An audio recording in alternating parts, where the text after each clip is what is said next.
Hello, everybody, and welcome to our channel. I'm Mark. Yeah, I'm Rob. And today we're going to talk about JuJu Watkins, who rolled her ankle in the last game in a blowout. We're going to talk about whether or not she's stat padding.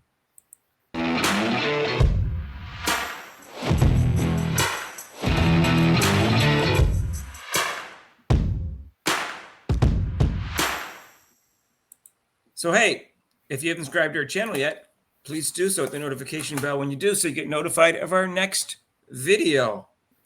So, Rob, in the last game, USC's had lots of blowouts, actually. Because they've had like 4 of the last 5 games have been a blowout. Because they've had easy part of their schedule and going to conference games, and it's going to get a little tougher. But they played Elon. At that point, JuJu Watkins had 26 points. They were up by 54 with 5 minutes and 22 seconds left. And she rolled her ankle. And what's even worse is she stayed in for another minute or two. The coach didn't go out there, didn't call a timeout. She continued to play after that. And then she finally got taken out about a minute later. And everybody's concerned because they're going to play UConn coming up on Saturday. Mm-hmm. And they're saying, what's she doing in there? Everybody, all the other starters played 26 minutes or less. She played 32. And even the last 3 people on the bench played 6 minutes, 5 minutes, and 3 minutes. And they're all either freshmen or sophomores. But what do you think of that, Rob? I think it's really stupid. I mean, that right there, she got hurt. Why are you keeping her in the game except you just want to pad her stats and try to? They're so concerned about Caitlin Clark. They want this image to push her up there and push it down our throat. She is going to be a great ball. You don't have to push it. She's going to be a great ball player. She's going to be a great ball player. But when you start trying to just push it and pad your stats and see, that's what happens. You roll your ankle. And that's not smart. And plus, just think of the other team and how they feel. If I was coaching the other team, I definitely would be pissed at them. I probably wouldn't even shake their hand after the game. I said, that's BS. You don't have to rub it in. There were other starters in too. None of those starters should have played in the fourth quarter. No. In fact, Rob, they did this in the last 4 blowouts. All the starters, she played in all the fourth quarter. I'm going to go over each game for you. Not a one-time deal. Yeah. The game before that, she had 21 points. They were playing Fresno State, won by 49. And she played 32 minutes, and I guess she played 5 minutes in the fourth quarter. And they were up by 70 to 26 when the fourth quarter started. And she played 5 minutes in the fourth quarter. Their starters, the last 3 people, like the 9th, 10th, 11th player, 12th player, 2 freshmen and a sophomore, 5 and 5 minutes. That's so crazy. It's like what are you trying to prove? I don't understand what you're trying to prove as a coach. Everyone else played 27 minutes or less. The game before that, she scored 40 points. She had 30 points going into the fourth quarter, and then she played in the fourth quarter, and she scored another 10 points, and then they were up by 42. 42 minutes also. They won by 42, and they were up by 42 when the fourth quarter started. Everyone else played 25 minutes or less. The last 3 players played 8 minutes, 6 minutes, and 4 minutes. And, she actually sat out the beginning of the fourth quarter, and they stuck her in with 8 minutes left, first couple minutes. Yeah, the coach puts her back in. Why are you doing that? I mean, unless you're just padding the stats. And like I said, I mean, if I'm the other coach, I'm going to make it, okay, you're going to keep your starter in. I'll call a timeout and say, okay, next time she goes to the hoop, I mean, I'm not going to pull a Teresa Weatherspoon where, intentionally try to hurt her. But if she's going to keep her star player in there and try to rub it in my face and embarrass me, my team, I'm going to say next time she drives for a basket, you make sure she knows that she's going in for a layup. That's all I'm going to say. I didn't say it. That's I'll leave it at that. And I think they'll get the idea. Like, oh, okay, coach. Game before that was St. Louis. She scored 34 points. They won by 39 points. They were up by 34 in the beginning of the fourth quarter. And she played 5 minutes in the fourth quarter. And again, the last 3 people, the 9th, 10th, 11th, 12th players, they played 4 minutes, 4 minutes, and 4 minutes. I mean, I'm saying that on purpose because they should have all been playing 10 minutes. They all should have played the entire fourth quarter, unless they were all the same position and you had to play, women number 6 and 7 instead of women 8 through 12. That's why I'm saying that. Right. Everyone else played 28 minutes or less. She played 31 minutes. Yeah. What is the point? Like I said, she might get hurt because of that. Like I said, any coach might be like, you better be careful coaches have like, you keep her in there, she's going to get hurt, or she might hurt herself, like she did the last game, rolled her ankle. Now what are you going to do? And this is just in their last 5 games. One of their games they won by 13. Now, one game before this, they won by 85, and they were up by 77th in the fourth quarter. And lo and behold, that's the only game in the blowout she didn't play in the fourth quarter. But she played 28 out of 30 minutes up to that point, and they were winning by 77. And she only had 21 points, and she didn't play in the fourth quarter. But everyone else played 20 minutes or less. She played 28. And then finally, I guess, she let, players 10, 11, and 12 play because they had 9 minutes, and 10 minutes. But Rob, they start, I looked it up. They start 3 seniors, a freshman, and a sophomore. And they have 5 freshmen and 2 sophomores on the team, all of which you would think you want to develop for playing time because they have a young team. This is stupid. This is stupid for the team too.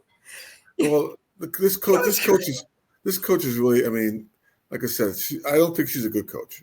It's Lindsay, by the way. Her name's Lindsay Gottlieb.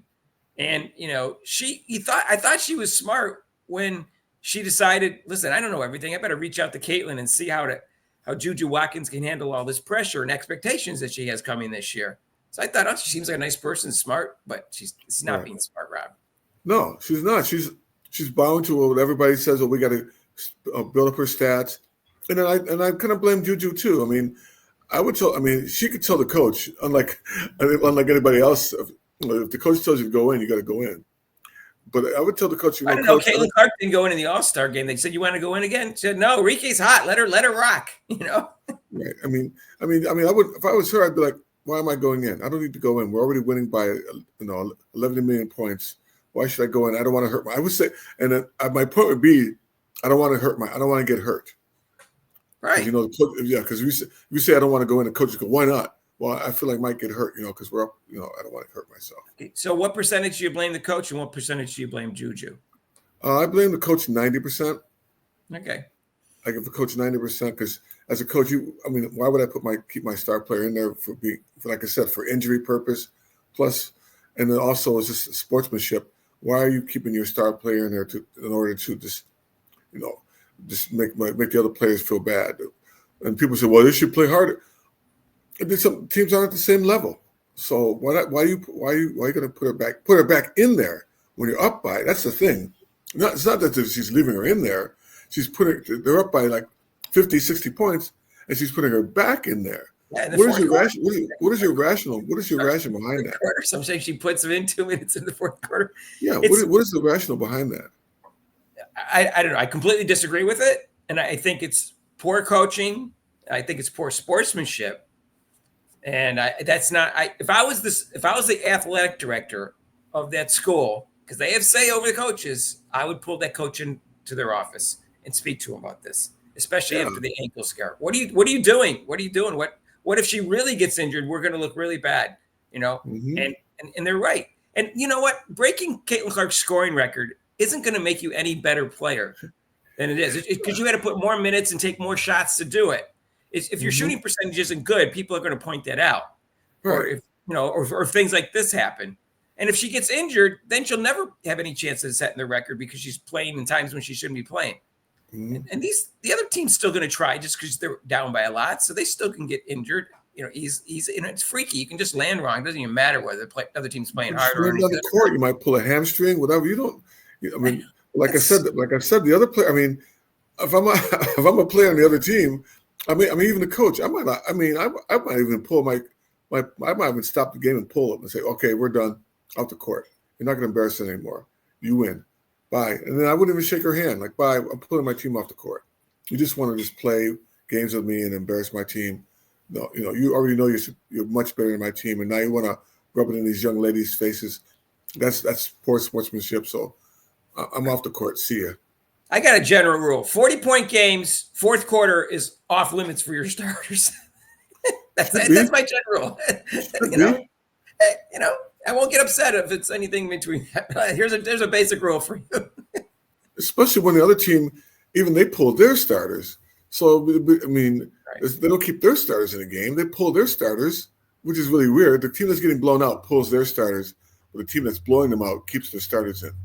That's kind of strange. Yeah. So It's all this pressure about, and also wanting to replace Caitlin Clark and all this stuff. But it's not worth it. It's not worth it, and it looks bad. It makes the coach and to a lesser extent JuJu look bad. Because again, maybe JuJu could say something to her. It's like, hey, maybe we shouldn't be doing this. People are saying I'm stat pad, and I don't want it to look bad. I just, either you have a good year, or you don't have a good year. If she has a good shooting percentage, she'll get her points. Yeah, they're gonna say, "Oh yeah, you dropped 40 points against a bunch of against TikTok Tech, and what's the matter, you? What's that prove to you? Wow, you're really good, yeah." Well, anyways, I didn't research Caitlin Clark's entire 4-year career, so I don't know if I'm sure she's in games where they couldn't lose anymore, but not to this extent, not like this. Not we're up to 40 points. Mark, like I said, Mark, not when they have the lead and then, hey, Caitlin, come back in the game. No, I think she would say, no, I'm not going back in the game. I have looked at some in the past, which I'm not really paying attention. I didn't do research for this part. And I seen where Caitlin only played 25 minutes. None of these here, she played less than 28 minutes, and on the last 4, she's played 31 or 32 minutes every time. So we're not even getting close to the 25-minute mark, which is fine. You got to play her some. You got to play her 25 because fans came to watch her play. I get that. I'm not saying she has to play 18 minutes. She just doesn't need to play 32, and she doesn't need to be in the fourth quarter. Right. That's all we're saying. Anyways, so yes, she's stat padding. Let's just say it. She's stat padding. We know why she's stat padding, and it's a bad idea. And I hope she's healthy. She seems like a nice young lady. I just hope she's healthy for UConn. We want to see the matchup with Paige Beckers. They've only played once before, I believe. That was last year in the tournament. It was in the Elite 8. And neither one of them played great, to be honest. But UConn won. I thought Paige played a little better than JuJu. I'm not looking at the box score. I don't remember the box. I just remember the game. And so we'll see what happens. This is the biggest matchup of the year. Preseason, if you look at the preseason thinking, right now, I don't think it's the biggest matchup of the year because I think anything with Hannah Hidalgo is the biggest matchup of the year because she looks like the best player. But anyways, this is right up there in the top 3 matchups. So, because we got the 3 guards there vying for the best. And hey, let's not forget about Flajay Johnson either. So let us know what you think down below. If you like this video, hit the like button. And if you haven't subscribed to our channel yet, what are you waiting for? Hit that notification bell when you do so you get notified of our next video and you make Rob happy. Yes, make me happy. And if you Holiday want, season. For our live show, we will do a live show. I'm going to do one on December 23rd, and I'm going to do one on December 30th. So I'll be doing the next 2 Mondays. And so you can join us for that. You can call in if you want. So it's pretty cool. If you want to donate to this channel, you can with super chats and super thanks down below. And there's a link to PayPal. And we'll see you in the next video. Peace out.